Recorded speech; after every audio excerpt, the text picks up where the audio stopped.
पाक Bangladesh test series Dhaka विच शुरू। पहला मैच विच पाकिस्तान दा टॉस जित के फील्डिंग का फैसला। अजान अवैस ते अब्दुल्ला फजल टेस्ट डेब्यूट कर रहे हैं। बाबर आजम इंजरी दे बायस पहले टेस्ट मैच तो बाद एशियन क्रिकेट काउंसिल के सदर मोहसिन नकवी भी ढाका पड़ गए।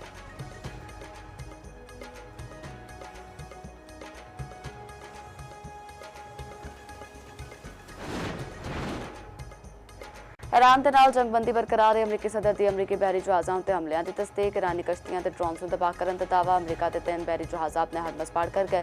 ईरानी क़यादत बेहतरीन काम कर रही है। सदर ट्रंप को होर बोले, ईरान ने छेती मुआहदा न किया तो मज़ीद ताकत नाल जवाब दिता जाएगा।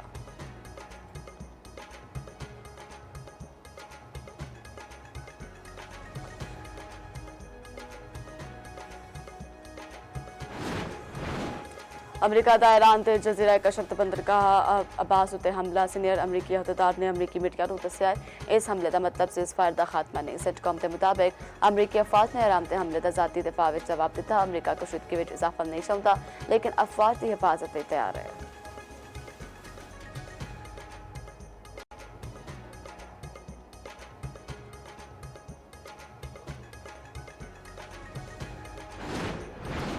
ईरान का अमरीका के जंगबंदी की खिलाफवर्जी का इल्जाम जारी का जवाब देने का ऐलान। खातम ओलंपिया सेंटर हैडक्वार्टर के तर्जमान के मुताबिक अमरीका ने खमीर सरक ते कशम जजीरे के सहालाओं ते हमले किए। खिते के कुछ मुल्कों का ताउन भी शामिल सी।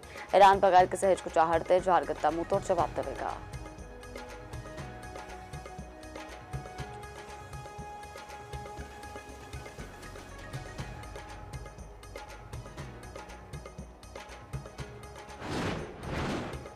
अमरीका ते ईरान के दरमियान जिसबी मुआहदा होने के इम्कानात रोशन हो गए। खबर एजेंसी राइटर का दावा आख्या कि जिसबी मुआहदे का मकसद जंग दोबारा शुरू होने तो रोकना ते हरमस विच बहरी ट्रैफिक बहाल करना है। बाकी मसाइल अगे बराह रास्त गलबात विच ज़ेरे बहस आन गए।